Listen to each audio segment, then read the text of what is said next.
Ladies and gentlemen, welcome back to the Israel Guys, where we believe that in a world of anti-Israel propaganda and Jew hatred, you should have a direct connection to the land and people of Israel. Judean rabbis, Ari Abramowitz, Jeremy Gimpel, and of course, Luke, as always. This is going to be an opportunity. I'm really looking forward to this. I'm not a Judean rabbi, just to clarify. Yeah, that's right. This is going to be an awesome opportunity. I'm literally looking forward to today's broadcast due to the fact that there's so much darkness in the world. I think it's all of our intent to bring a little bit of light.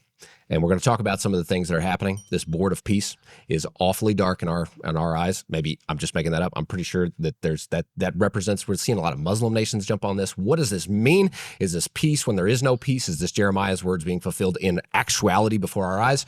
We're going to talk about it. And I think there's going to be some different sort of opinions on these topics. We're going to talk about there's a really huge move across Christianity with some really massive kind of rocking moments through the Orthodox Christian world of saying, replacement theology hardcore coming across right now. We're going to kind of dissect this a little bit and talk about what is happening across the globe. We're seeing Jew hatred increase, radicalized Christianity, if you could say, actually kind of sprouting up in different areas.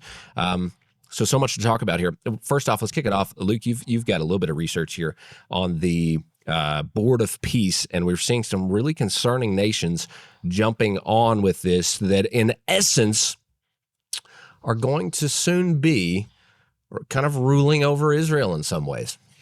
Yeah, I think this is really interesting, and I know the audience has been hearing like a lot of rumors and speculation about the so-called Board of Peace for Gaza, right? Well, it's been like a developing story, and I think this week is the first time we see very concrete facts about what is happening. Obviously, it's still developing because according to research, Trump has extended invitations to, I want to say like 50 or 60 countries to be part of this Board of Peace. So it's much bigger than people originally thought. People originally thought this is just some kind of governance for Gaza, right? For like rebuilding Gaza and et cetera.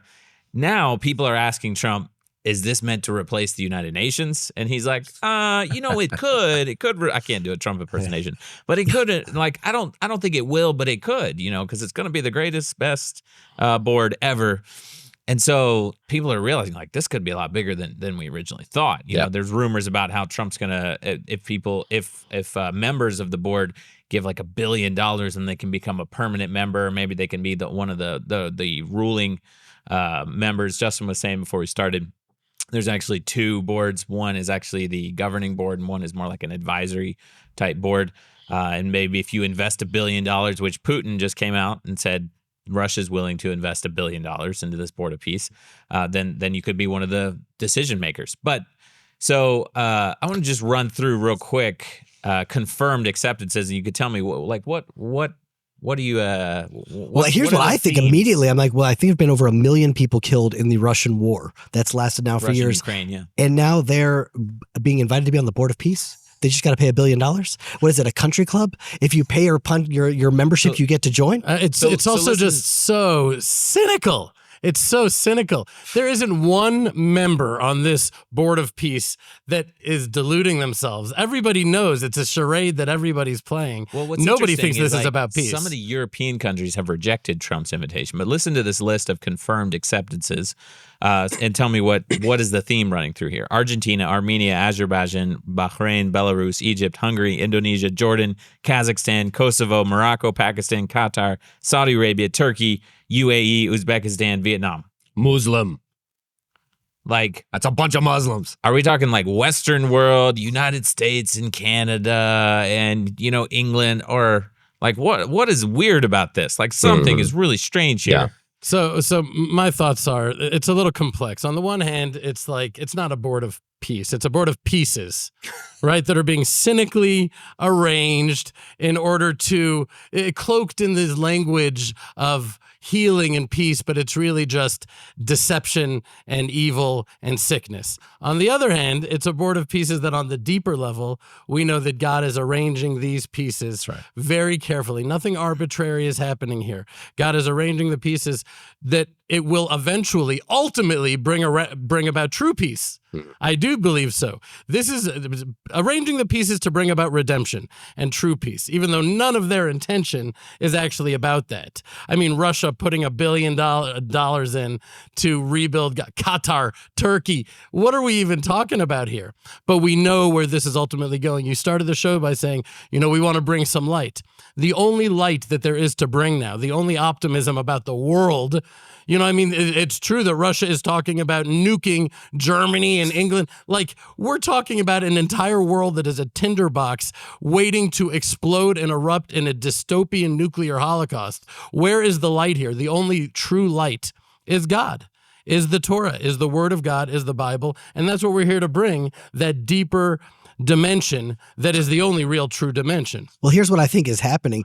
Because we're tasked with that mission of bringing the light of the Torah from Zion to the world and unite the world under that banner and in that light. If we don't do that, then all of a sudden the enemies are going to unite around us for the exact opposite. It's like measure for measure. If we don't do what we need to do, it will be done against us.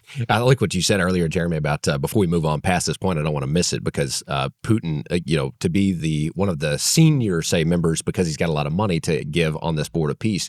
I don't want to miss this because this clip that him actually saying, we may be able to give $1 million to this thing. I just think that this a billion, $1 billion. Sorry, yeah, $1 billion to this thing. It's so like maybe just enlightening to what this actually is. I just want to see this clip really quickly of him in his own words through a translator saying this. I think that we could contribute $1 billion to the board of peace from the frozen assets assets frozen by the previous administration, and the remaining funds from the funds frozen in the United States could be used to rebuild territories that suffered during hostilities once we sign a peace deal between Russia and Ukraine. It just seems so I don't know, confusing. Like you said, Jeremy, they've got how many people, how many casualties? I mean, this is a massive war, the biggest war that I know about going on in the world right now. Needs to be on this board of peace. The ones actually perpetrating the most war and death on the planet are now going to be like leaders on this board of peace. It just doesn't seem quite. The prophecy that popped into my mind was actually from the book of Jeremiah. But you said, "Are we seeing the words of Jeremiah coming to be?" Mm-hmm. What verse were you talking about in Jeremiah? I'm wondering if we're both thinking of the same prophecy here. Well, that they would yell peace, peace, and there is no peace. Is that's what I was thinking. That's exactly it. And so let me just read the actual words here.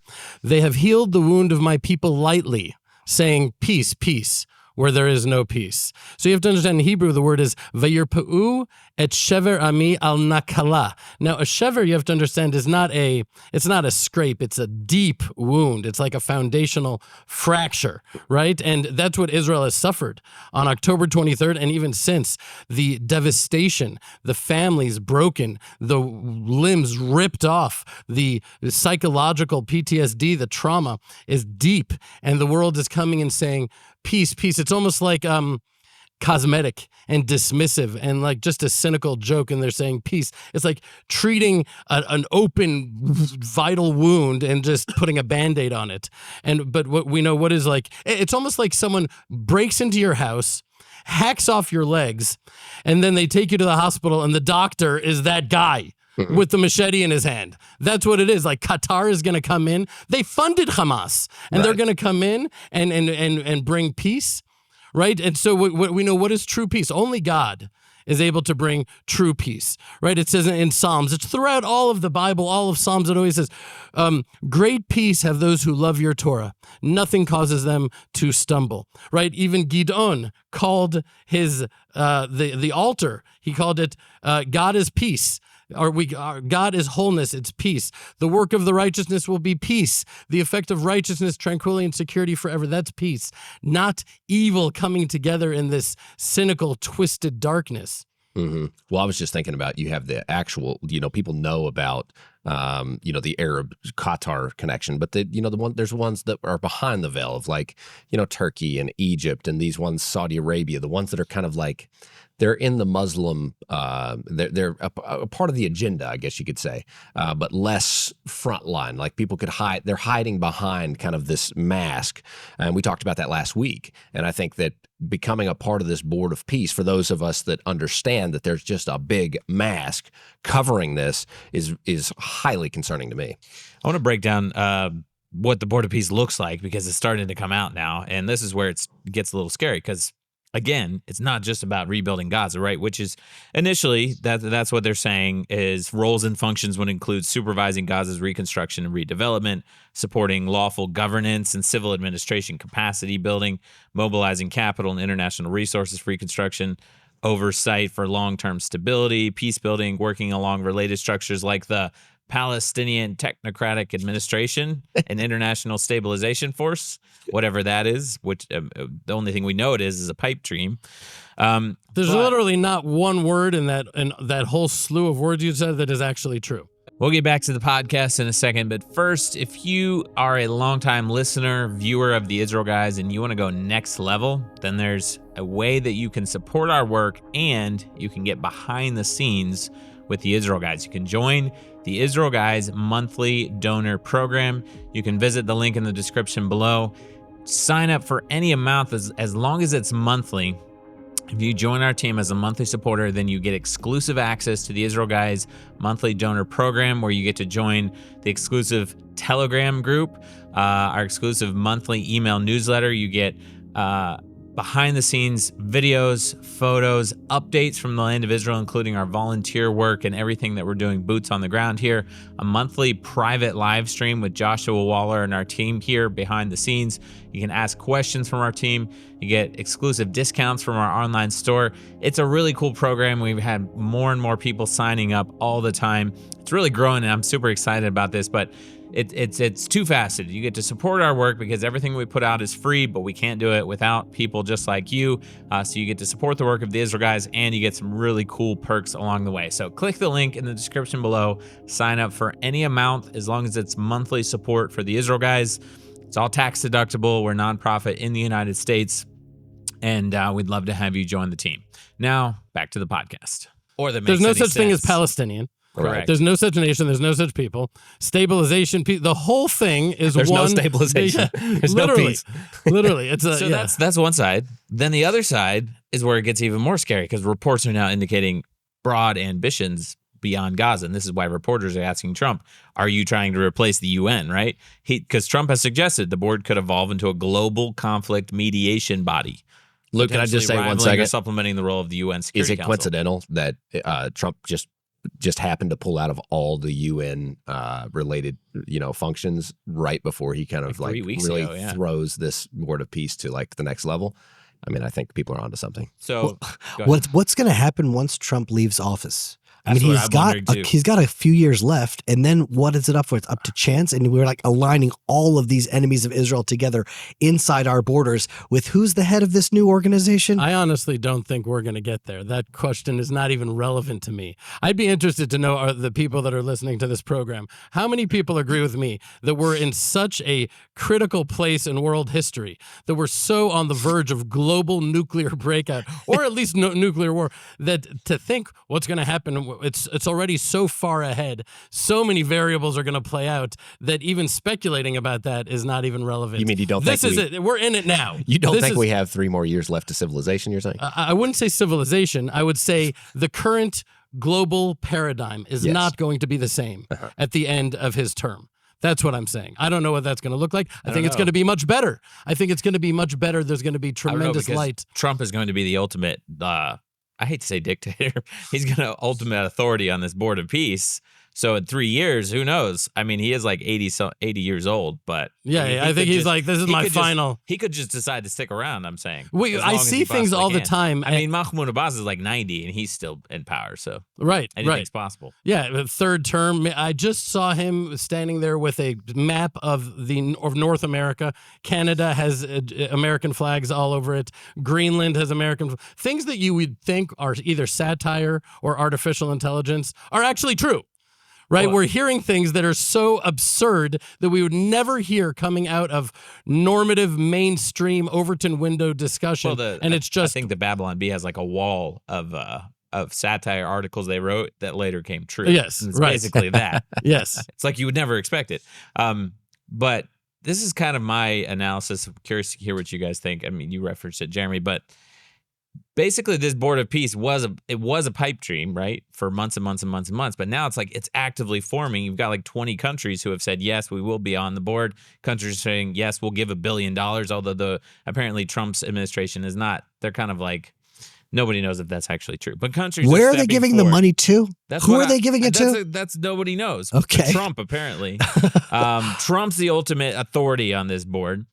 But like you're saying, we now have 20 plus countries, majority Muslim, a bunch of them apparently prepared to give billions of dollars to this entity, whatever it is, who will then at some point in the future, not too far distant, be figuratively sitting in the Holy Land and governing in Israel, inside Israel, because it starts with Gaza, but Trump's saying this could be a global conflict mediation entity. My question is, because most of these countries hate Israel and the Jewish people, so my question is, what happens when they decide to move past Gaza? Because part of this whole thing is like the Palestinian technocratic whatever. What happens when they decide to create a Palestinian state or decide we're going to carve up the Holy Land and give some of it to the Arabs, give some of it over here? Which is Bibi Netanyahu has now said he's joining the Board of Peace. So it's like, if Israel's part of it, like, Do we at least get a discount? At what point will the Israeli government not even have the power to say no? Well, we're giving it away. That's what's that. It's not being taken from us. We're literally just giving it away. And, there's people like, they're questioning, are Israel the chosen people? Is Yeah, that's Israel right. the chosen land? And it's amazing to just see the reality that the entire world right now is aligning itself around this chosen people and this chosen land. World history is on. Yeah, there's 1 million people that are being killed in Russia and the Ukraine. All right, one of you sides, you can join this also. Right now, our whole focus is on this little land in the center of it all. It's just a reality that God's plan has chosen a place to unfold, and it is right here. Yeah, you hear genocide, genocide, genocide. Meanwhile, and now I'm listening to Tucker Carlson and Candace Owens. I'm like, are they going to say anything about the Iranian? Tucker Carlson totally silent. Candace Owens saying the whole thing is a lie. It's a Mossad op. Nobody actually is willing to condemn anything other than Israel. And what's the idea? The truth is that Israel has gone above and beyond any other nation in preventing civilian casualties, and we're being accused of genocide. And I'm starting to see a pattern here, a deep, deep pattern, that if we don't take responsibility as a nation, the void that we leave is going to be fulfilled in the mirror opposite, the illusion of those very things. If we don't bring true peace to the world, then it's going to be filled with this darkness. If we don't bring true unity, the only thing that could bring true unity is the recognition that the one God of the world, the God of Israel, has created all of mankind, and that's our prayer. If we don't do that, then what are we going to see? Nick Fuentes and Kanye West and Andrew Tate going to nightclubs, singing and dancing together. A black guy, a neo-Nazi, a Muslim. We're bringing the whole world together. What is the only thing that brings together all of these disparate haters? Is their hate for Israel and the Jewish people. If we don't bring the world together proactively through light and love and truth and Bible, they're going to come together against us in this deep subconscious spiritual resentment that we're not rising to the occasion. Well, I would want to add to that it's not just a matter about bringing God and light into the world. It's also about eviscerating the evil. Mm-hmm. We had two opportunities. We could have absolutely destroyed Hamas. We had them on their knees, and we were asked, no, for the hostages, no, for this deal, no, just stop. Now their police officers are being offered to be the officers of police that are going to be in Gaza. That's breaking news from just right now. Yeah, we had the Ayatollah on their knees. We could have taken them out, and then we didn't. And now what's unfolding in Iran? If we don't finish the job and actually do what we're called to do, which is to banish the darkness by bringing light, then we're going to be overwhelmed with darkness, and that's what's happening right now. Josh, I think do you so have many the people details on that story. I think it's important to highlight that. Yeah. Yeah. Well, just the fact that I don't even know who's responsible, but I assume it's some connection to this Board of Peace as it's developing. At least America is saying that the former Hamas member, policeman, which is just stupid to me. Not Hamas police, terrorists. Yeah, they're terrorists, are now going to be vetted and go through a process of like, now after they go through this thing, we're going to check them out a little bit. We're going to send them through in a U.S. A process and an Israeli process just to make sure that they're going to be served well, make sure that they've kind of like forgotten their terrorism. They're going to be, they're going to be a part of the police force, security force, yeah, in but the new they just need a little education. Rebuilt Gaza. Right. We don't need to disarm the Hamas. Now we just kind of let them have their guns and we'll rebrand them after they go through the Board of Peace. They'll go through Pakistan, they'll go through Egypt, and they'll let them decide. And if they're like vetted properly, then they get to come and they get to run down Hamas with guns. Yeah. And is this not exactly what we did with the Oslo Accords? We did exactly the same thing. America came in, they offered these broker deals, and they said, hey, listen, these guys are not so bad. They just need a little education. We're going to send American trainers in. We're going to train these guys how to be policemen, like good policemen. And they're going to do their job because we believe in these people. The Oslo Accords are clear, and we've brought this up before, that did not work. When they handed these terrorist guns and trained them how to be policemen, do you think that they became good civil servants to the agenda of America and Israel to bring peace on their streets? Absolutely not. That is not what happened. They got trained on how to better commit their atrocities across all of Israel and kill Jews. And to think that that will not happen in Gaza is absolutely mindless. It's idiotic in its deepest way, and it's actually suicidal to the nation of Israel. The most generous take on Oslo and this whole thing is Western nations projecting their over-fixation on materialism on the rest of the world and saying, all the people want is material wealth and goodness. And then you see the jihadist world and they're like, no, you give us billions of dollars, we're going to just invest it in murdering every single last Jew because that is the jihad and that is our spiritual commitment, right? So it's what happens when you take Western arrogance and the projection of materialism and you put it on this entire jihadist world, then you get Oslo, and it creates more blood. And we don't need to have all the psychological understanding. We just look in the Bible. Do not create a covenant with them. Right. They will be thorns in your eyes. Don't do it. But the Bible says even more than that. It doesn't say don't make a covenant only with the enemies of Israel. It says don't rely on superpowers. Don't rely on Egypt. Don't rely on Assyria. Don't rely on President Trump. Right now, Ambassador Huckabee just came out saying that the American plan is to not have any Jewish settlements in Gaza. That's right. When we were talking about Mar-a-Lago, it's going to be Gaza El Largo. It's going to be America. We're going to be able to grow there. Amazon's going to be really cheap in Israel. We're going to have an alliance. It's going to be Jewish settlements. We're going to rebuild it. And now a board of peace that's being run by Pakistan and Egypt are going to be running the situation in Gaza and developing the policies there. But Trump is in charge. And in a few years, even though you're saying it's not going to last that long, but I'd like to think a little bit down the road, who is going to be in charge then? Kamala Harris #2? I'll tell you who I think is going to be in charge. I don't know if you saw this video, but there are Jews that are going into Gaza under the cover of night and planting trees. People would say, don't put this on. It'll make you guys look like extremists. And I'm not into that. Can I play the video? Yeah, let's play the video. Amen.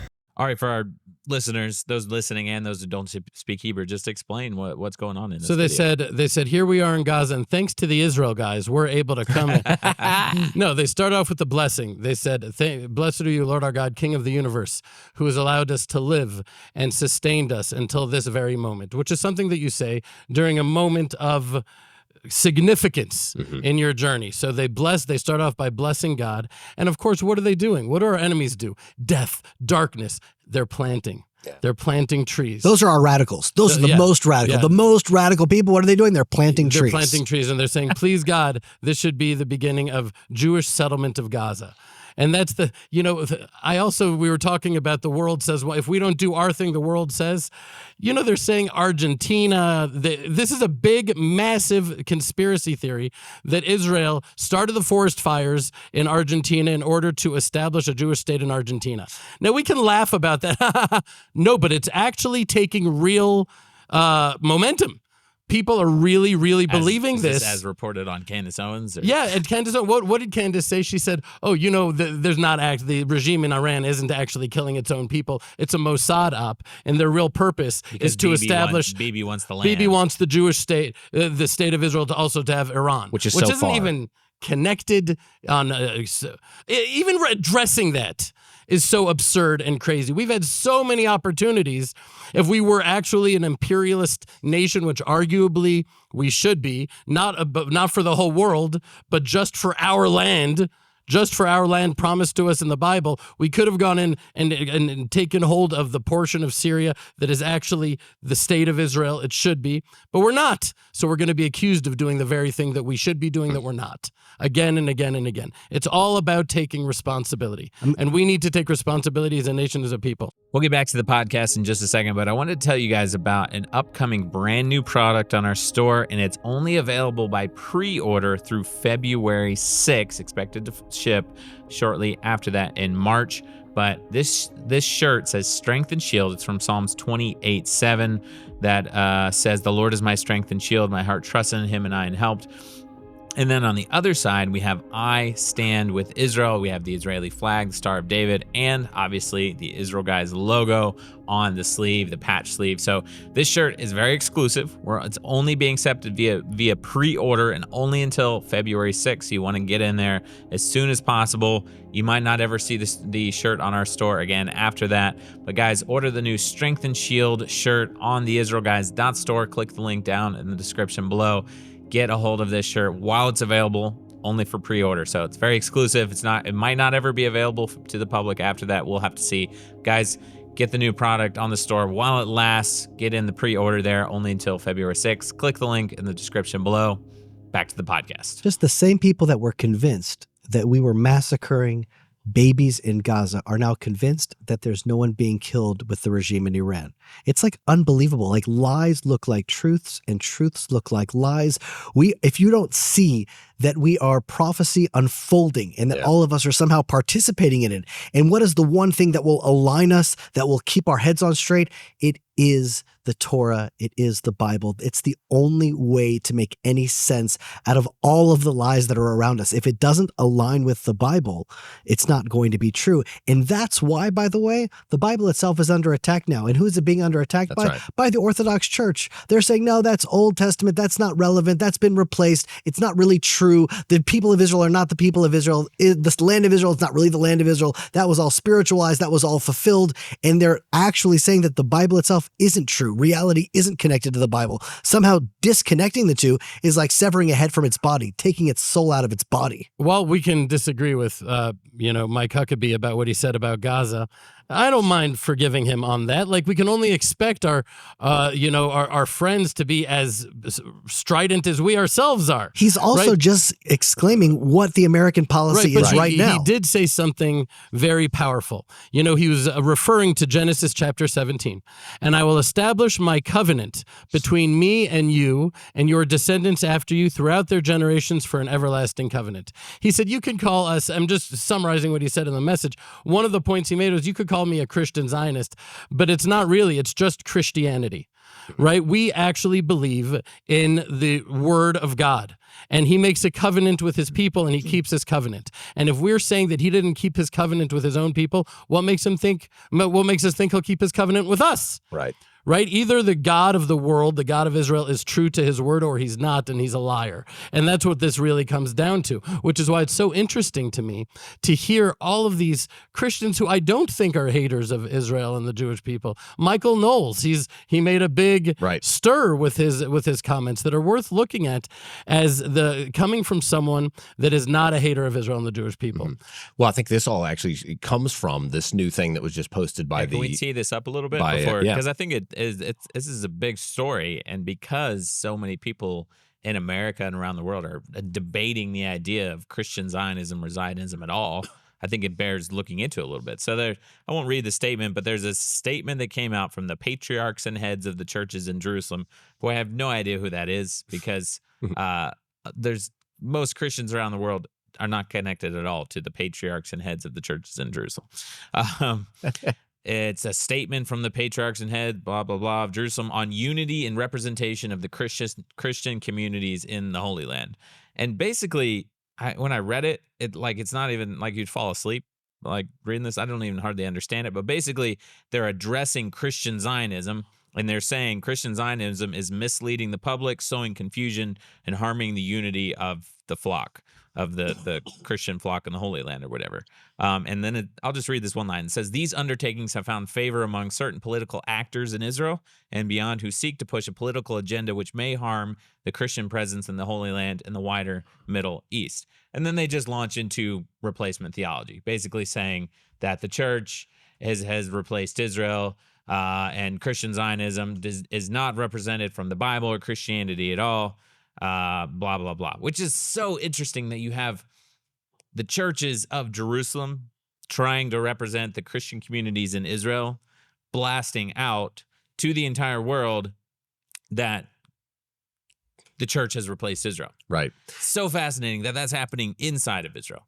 Well, I just want to bring a little bit of something behind the scenes here that could actually be unfolding as well. Like, this piece of information has gone viral. Everybody around the world's talking about it. Oh, the heads of the church in Jerusalem have sent out this thing. It's like this. They're trying to mimic something. Well, here's what's fascinating Which again, just on the viral piece, like, this shouldn't be viral because all of the Christians I know, every single Christian I know, have never even heard of the patriarchs and head of the churches in Jerusalem. It's not connected to the majority of Christianity at all. Well, here's what's fascinating is that this actually looks like a little bit of bot work, if you could say so, by the Russian side. There's a little bit of internal things with Christianity in these heads where they're trying to actually bring some aligning, and this actually came from another source, looks like Russian source, that actually wants to keep that from happening.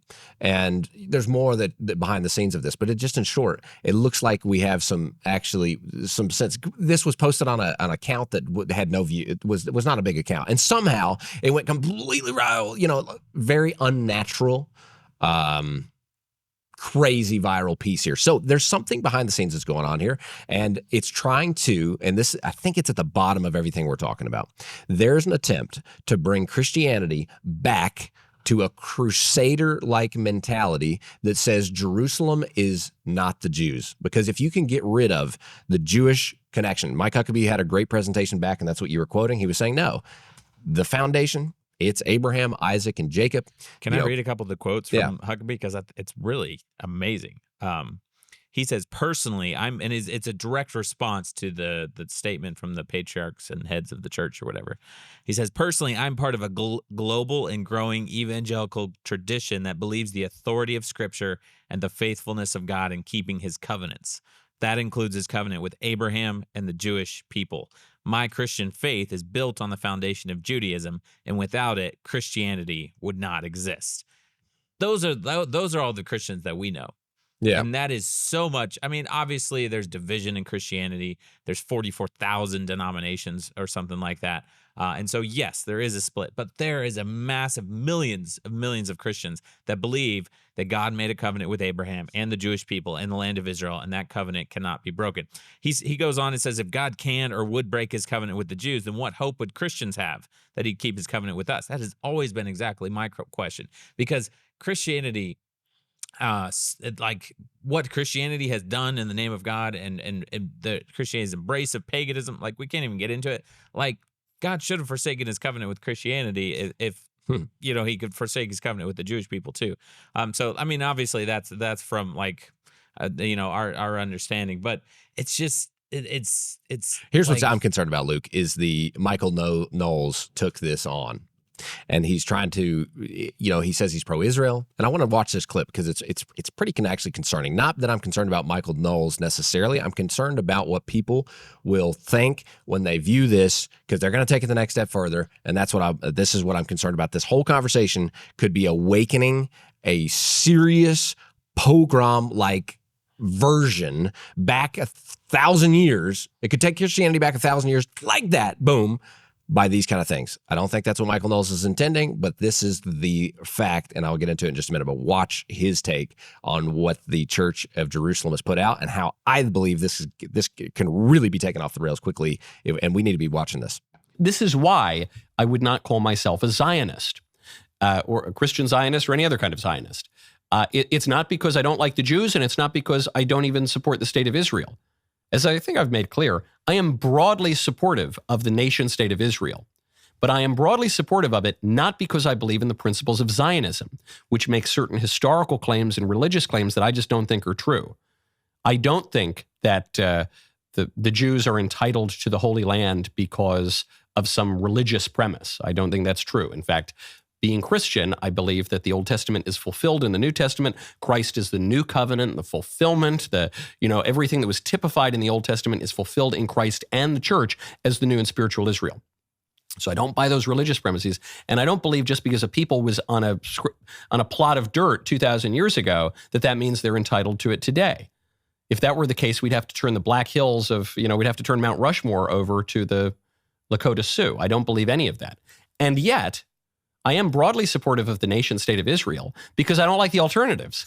I don't like the idea of giving Iran more power in the Holy Land. I don't think the Muslims have been particularly protective of the holy sites. Sometimes they've been better than others, but the Ottoman Empire doesn't exist anymore. The current options in the Holy Land are not great, and we're probably not reestablishing Baldwin's kingdom anytime soon.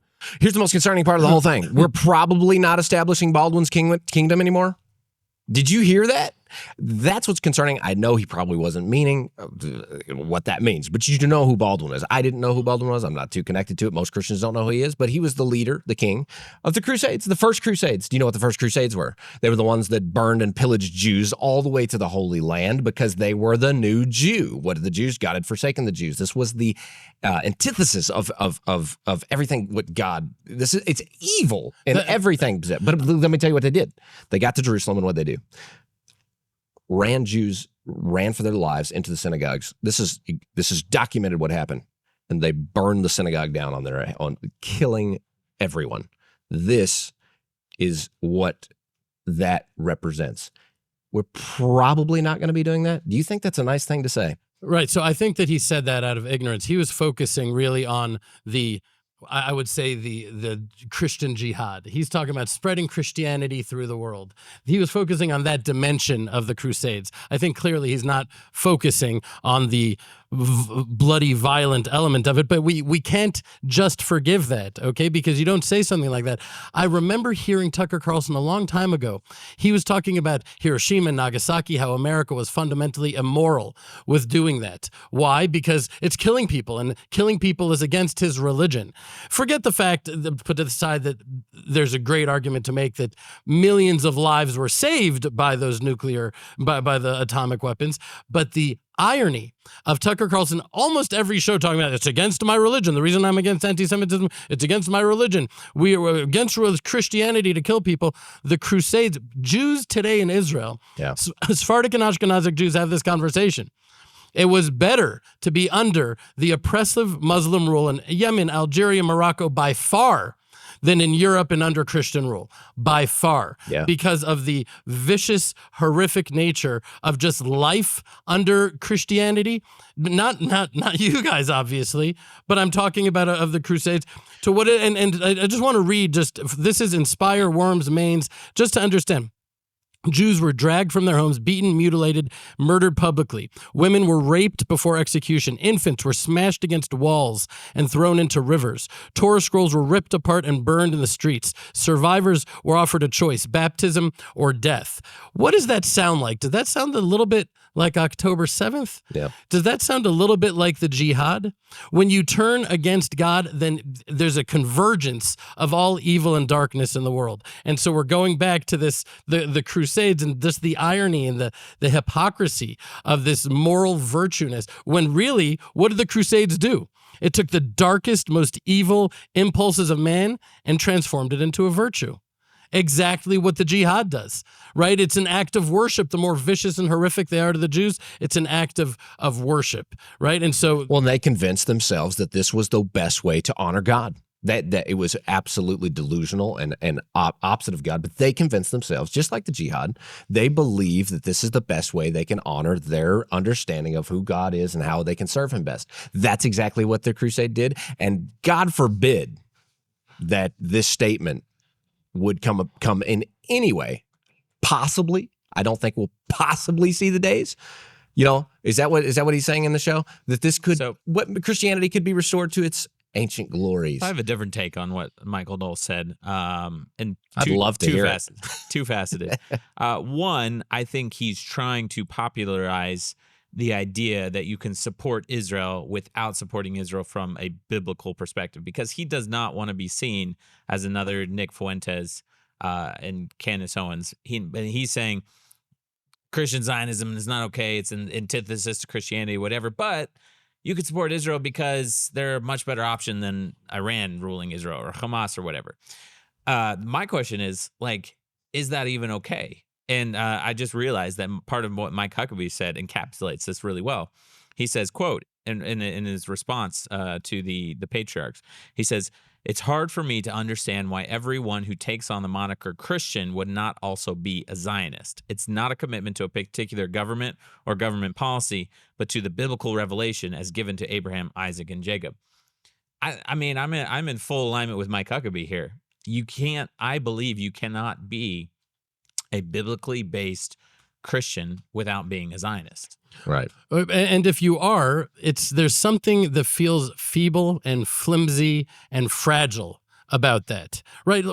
I'm married. Why does that marriage mean something to me to the degree where under, all sorts of different impulses that could be pulling me in different directions, I will remain with pure fidelity to my wife because the marriage is under God. Right? It is a biblical, right? It's a biblical covenant. Unless you have a biblical God connection, then the minute the heat is turned up, the minute the consequences for standing with Israel become too great, then you could just explain it away and rationalize it to yourself the same way Pharaoh rationalized everything to himself. Oh, this is just nature, and this is just, unless you believe that there's an actual biblical God covenant, and that needs to be based on truth, which is why I don't think Knowles meant bad when he said this thing about but he needs, it is his responsibility to dig deeper and to dive in and really understand what he's saying and do his research, which I don't think he's doing, about the gravity of what the words that just came out of his mouth. Well, maybe this is an example of what you're saying. You're saying our support for Israel and the Jewish people needs to be based in something much stronger than Israel is a much better option than Iran. Because what happens when this board of peace gets instated with a Palestinian technocratic government or whatever, and then one day, all of a sudden the world decides, like the Michael Knowles and his followers decide, you know what? I think this Palestinian technocratic government committee, whatever, is a better option than Israel ruling the Holy Land. All right, Israel out, and the reformed Hamas members that have been vetted by U.S. security and are the new police force take over Gaza, Judea and Samaria, the Golan Heights, Syria, whatever it is, because their support for Israel is so flimsy. Exactly what you're saying. Or take a next step. What if Steve Bannon and Michael Knowles and these guys get a little bit more popular in their idea, and Christians actually begin to think that Jerusalem is actually theirs, and that they should liberate it from the hands of the Jews, because the Jews, in their belief, are not God's chosen people anymore, and they're desecrating the holiness of Jerusalem. That's what they thought 1,000 years ago, and that's what's actually coming back right now. And it's the logical conclusion of this to that faith. Exactly. That's right. Well, I would say there's going to be measure for measure. Yeah. And if they're saying that the Jews have been replaced, what is the greatest threat to Europe today? What is the greatest threat to America today? It's another replacement theology.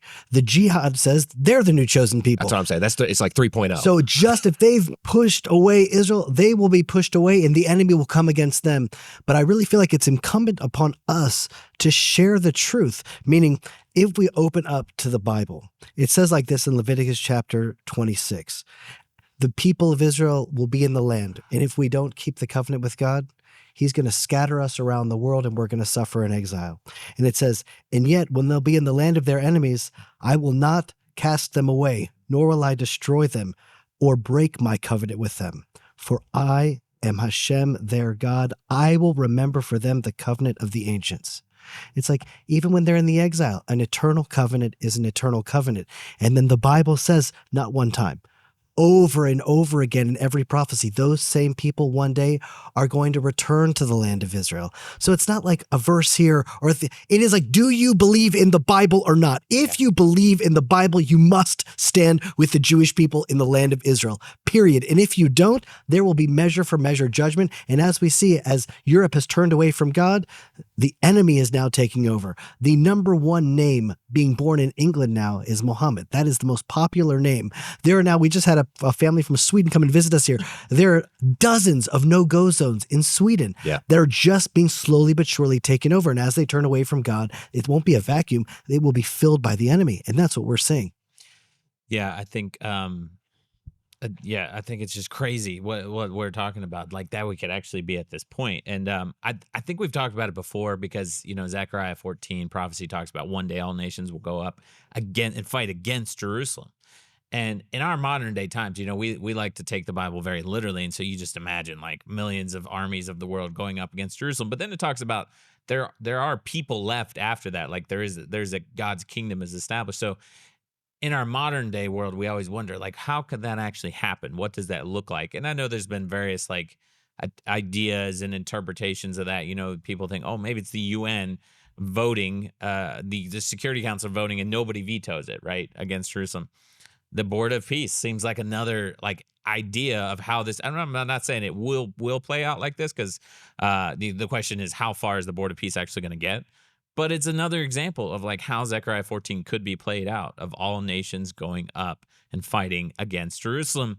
Because right now, the United States, the Trump administration, is going to be the head and the ultimate authority of this Board of Peace. And according to Trump, whatever they say for Gaza and beyond is going to go. And if Israel is a full member of, Bibi Netanyahu is a member of this committee, and then you have 18 other Muslim, anti-Israel, anti-Jewish members, what could happen? Like anything could happen. One other thought back to Jeremy's point is that I think we have 3 more years before, a lot's going to change within these 3 years, but I want everybody to watch this. This is what's happening in America, and just imagine what it means once this. I think Islam is the fastest growing religion in America, from what I understand. What happens when this kind of rapid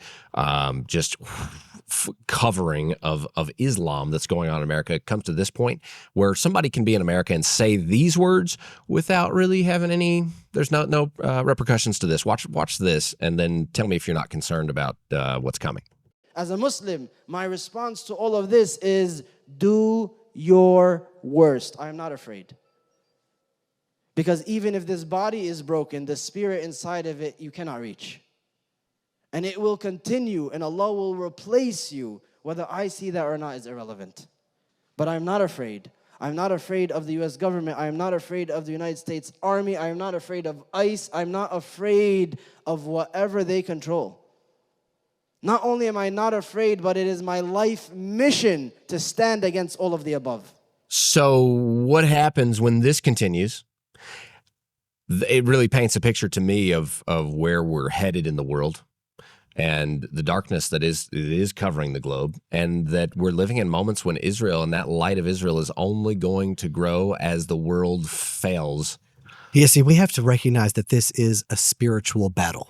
And if you talk on a rational, logical level, if you believe that conquering land, you have a right to that land, or if you don't believe that you don't have a right to the land if you conquer the land. So the Jewish people conquered the land in 1948, so we have a right. If you don't believe that conquering land you have a right, then it was conquered from us by the Romans, and so we have a right to that land. So rationally, there's just no way around it. Good. But the point is that Greenland, it doesn't matter. Meaning, in a world without God, who knows what's going to be in 3 years after Trump? That video right there proves that this has nothing to do with logic. It has nothing to do with rationale. It is a spiritual battle. And so the only ammo that we have is the Bible to bring the truth to that darkness. That's And right. Yeah. can I say, this is so, because of that to say the Christian point, we said earlier, I said 3.0, that's Islam, 2.0 is Christianity.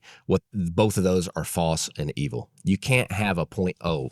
You can't just, it doesn't work. What I want to clarify is that yes, Jewish people, if you establishing something new upon, no, it doesn't work. You can't do that. What the world needs to understand is that covenant with Israel is clean and true and right, will never change. You can't add to it, you can't take away from it. It's just what it is. And the world needs to understand that there's a biblical just foundation. You can't change it. You gentlemen are Jewish. That won't change. Your children are Jewish, and you have a role to play in the world that the nations just don't. Call it whichever you want. You can't establish a new thing to replace you. It don't work. And the sooner the world understands that, the closer we are to redemption. No, the sooner we understand that. That's what this whole thing is about. It's the about Jewish nation. We are a nation of priests. We're Mamlechet Kohanim V'Goy Kadosh. We're here to be vessels for blessing the world and shining God's light to the world. And until we do that, until there is a Jewish leader of Israel that says the same exact words that came out, imagine that we should almost replay that and say, imagine that these words were coming not through the dark prism of a twisted document like the Quran, but through the Bible of the God of Israel. And it's being channeled through his anointed one, through his anointed nation, right? And shining a light to all of humanity. While God's light is going through that, the Even Hashtiyah, the foundation stone through which all of reality was created, and it's going to the world. Right now, it's going through the Dome of the Rock. Yeah. Imagine the light and the beauty about when it's going through the temple of the house of the God of Israel. That is when it will really, really shine. And and so we need to really not try to change everybody else, convince everybody else of anything. Look within ourselves as a nation and kindle that spark. Because when that comes from our mouths, as God says in the book of Malachi, return to me, and I will return to you. We need to take that first step and put our faith in God and God alone, and not say, what are the nations going to say, and what are they going to think, and how's it going to be marketed, how's it going to be perceived? No, we fear God and God alone, and that is the words that are coming from the leadership of Israel. God will say, if you finally put your faith in me, you've returned to me, now I'm going to return to you. And that's what's going to happen. Well, it's your job to work on the Jewish nation, right? And for the light, for you, it's y'all's job to shine the light brighter, for the light to go forth and the Torah to go from Zion. No, you guys are doing that on a weekly basis, but it's our job to work on the nations. Can I tell you a quick story about that? Here for too. Yesterday, I was with the movie star Nate Buzz. And he's a radical Zionist. He said he was speaking to a group, and I was with him there, and he said, "God's a Zionist." He's an Aussie. God's a Zionist, and he went through this whole story. But I was talking to him later personally. We were meeting, and we were walking through the streets of ancient Hebron, and a Jewish group walked by us, and it was funny. This little internal thing. They all recognized me and not him, which was kind of fun. They were like, the Israel guys. It was a Jewish group, so obviously, they were like all about the Israel guys, but it was good. And so he's a humble guy. He wasn't really humble. upset. He was great. And I was like, well, actually, you need to meet this guy. And he's doing amazing work of representing Israel. It was fascinating that him and we talked to this Jewish group, and we told them, we see God doing amazing things with you. We feel like that you guys are right on the right track. Israel's only becoming brighter and stronger. And we told them together in unison, where we really feel like is a challenge, and it's on our shoulders, is that the nations are falling apart, and we're taking that very seriously, and we're trying to reach the nations with the truth of God and the truth of Israel, the covenant of Israel. And so just to inspire maybe everybody that's listening is there are people out there, and there's people that have serious positions of star status, that are even using that Hollywood moment, that Hollywood place, to try to educate people and educate people on how to stand with Israel in a right Christian way, that people could understand that the Jewish people, this is the foundation of the whole world, that people should recognize Abraham, Isaac, and Jacob. You can't get rid of them. You shouldn't. It's going to cause trouble in your life. You'll never break it. You'll never win. A lot of people have tried. It don't work. I just want to tweak one thing that my brother Luke just said. Your job is not only to reach out to the nations and to be a light to the nations, That is but true. You're also doing a great job with us. Really, you have a role with the nation of Israel also, not only to comfort and to support and to encourage us to walk with God and to be who we're supposed to be, but the righteous of the nations, Az Yomru Vagoim, will say just like you said, will say to the nation of Israel, the God of Israel, he's with you. He's with you. Look at the great things he's doing with you. And when we hear it from your mouths, it has an effect on our hearts in a way that there's no rabbi that can say it like that than when we hear it from without. And so you really have a mission in both directions. I totally see what you're saying too, and it was actually funny that this came up in the conversation because there was a Jewish guy standing there with us that was a part of our little meeting, and we were like, "But you know what? At the end of this all, we looked over at the Jewish guy that was with us, Yehuda, and we said, we really actually just trying to set you up to be able to be the light to all nations." That's right. And even that was powerful. That Nate, Buzz, and we recognized in the end, we really just have a role to support you. And in the end, you will be the voices of light to the whole world. Yeah, and it's funny because never before have I heard of one religion, if we're going to say for a second that we're two different religions totally, one religion coming and saying, you, that other religion, you are God's people, you have God's mission, you need to, that's never happened. And the irony is that when that is coming out of your mouths, it's actually breaking down the walls that have been up for thousands of years. That I think that when the prophet Zechariah says, V'nilvu goyim rabim el Hashem b'yamuhu v'ayuli la'am, and the righteous of the nations will attach themselves to the house of Israel and be for me like a nation, by you turning to Israel and saying, please walk with your God and follow your Torah and be the Jews you're meant to be, you're actually breaking down some of those walls and really connecting with us on a very deep, spiritual, fundamental level to the degree where something new is being created. And shattering the 2.0 replacement theology that was invented, I have a 1,000 years ago. question because I've been thinking about that video that we just saw. What does it mean that someone is pro-Israel, but I'm not a Zionist? What does he actually mean? Does that ring a bell to you? What does that means word I'm mean? politically okay with Israel, but biblically has nothing to do with me. Did you say that's right? Yeah, but I would also say I have that your very same question. Right, Like, because Zionism is a political movement, which is ironic. It wasn't a religious movement in the beginning. The beginning parts of modern Zionism was entirely political in order to establish a state in this land. And he's saying, no, I support the Jewish state in the land. I'm just not politically, it doesn't really make sense. True. And I'm trying to what is he actually talking about? And I would say that there is a difference.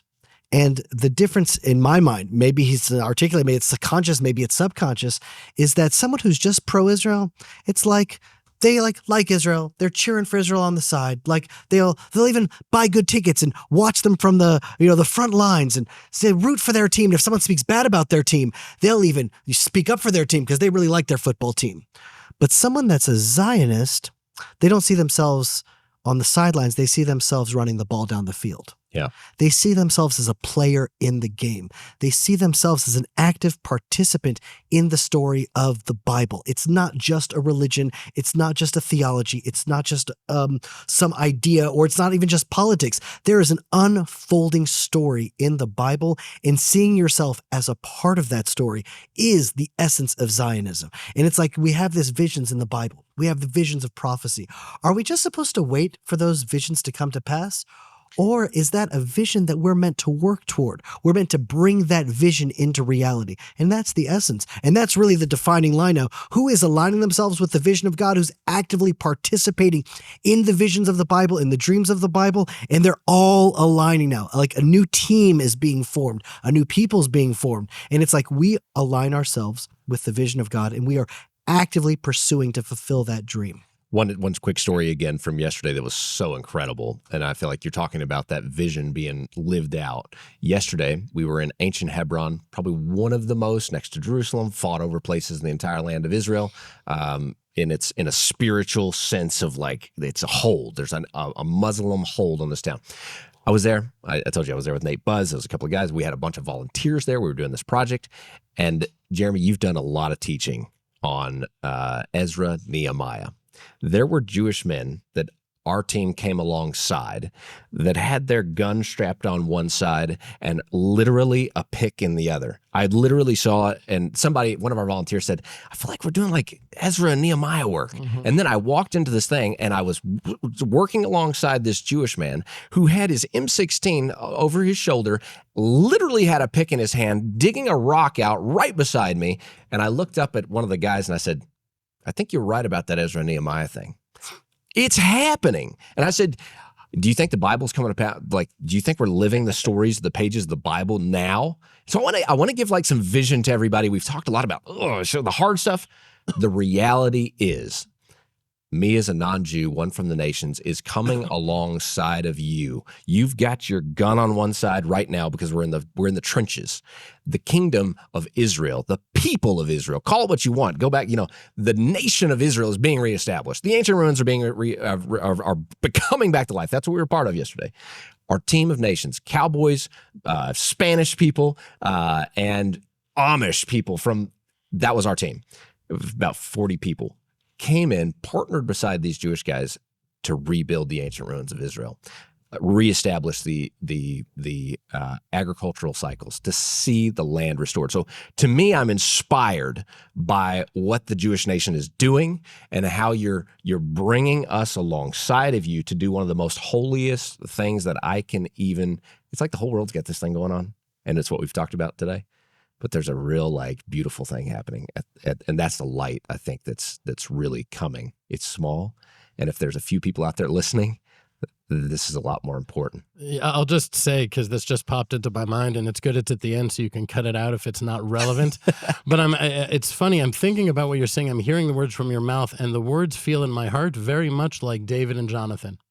Right? It's not just, we're not just here together to accomplish a mission together. Perhaps in the eyes of God, which his thoughts are not ours, the brotherhood and friendship that's being developed here, even just with us as an example, is a brotherhood that is so deep and profound that it's the purpose in and of itself. That there is that David-Jonathan idea. Because what are you essentially saying? What is Tucker Carlson saying? We are the chosen. We are God's chosen. The only way to be God's chosen is to say, I believe in these words and say these words and not believe this and believe that. And you're saying, no, we're actually forfeiting this kingdom, this kingship that isn't really true anymore.